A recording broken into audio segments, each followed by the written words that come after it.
Hey guys, in this video we're going to talk about Java naming conventions. Java provides some set of rules which determines how we should name our variables, methods and classes. So first we're going to see how to name a variable in Java. While creating variables like integer, roll, number, the variables should not contain any white spaces.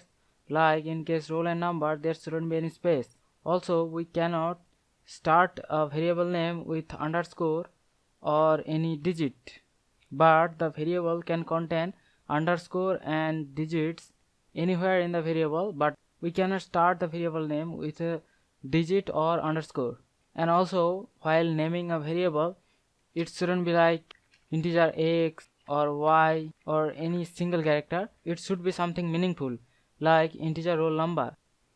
Also, Java gives us the flexibility of using underscores in between large numbers. Like in this case, the number is too big to read properly.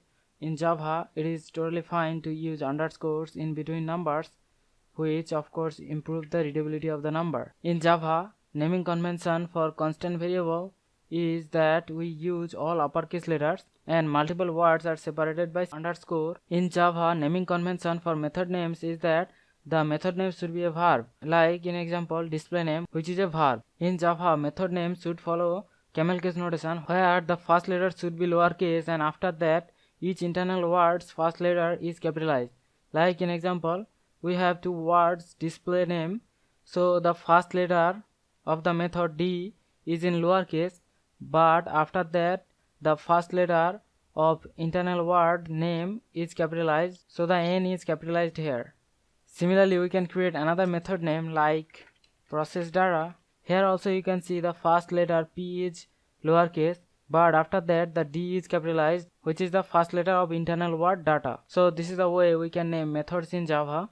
So now we're gonna see how we can name classes in Java. The naming convention for classes in Java is that the name of the class should be a noun and it should follow the upper camel case notation where the first letter of every word is capitalized. Like in example, the student, which is a noun, and also it follows the upper camel case notation like the S is capitalized here.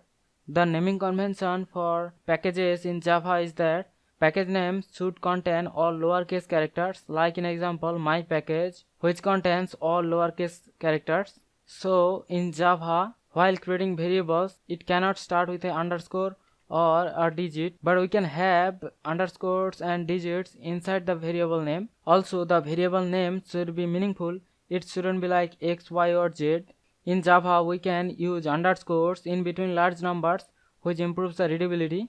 The naming convention for constant variable is that it should contain all the uppercase characters and multiple words are separated by underscore. The naming convention for naming methods in Java that the method name should be a verb and it should follow the camel case notation where the first letter of the method name should be in lowercase, but after that every internal word's first letter should be in uppercase. Like in example, the D is in lowercase but the N is in uppercase. The convention for naming classes in Java is that the class name should be a noun and it should follow the upper camel case notation where the first letter of every word should be in uppercase. The convention for naming packages in Java is that the package name must contain all the lowercase characters. So these are the convention for naming variables, methods, classes and packages. Hope you understand. I will see you in the next one. Thank you.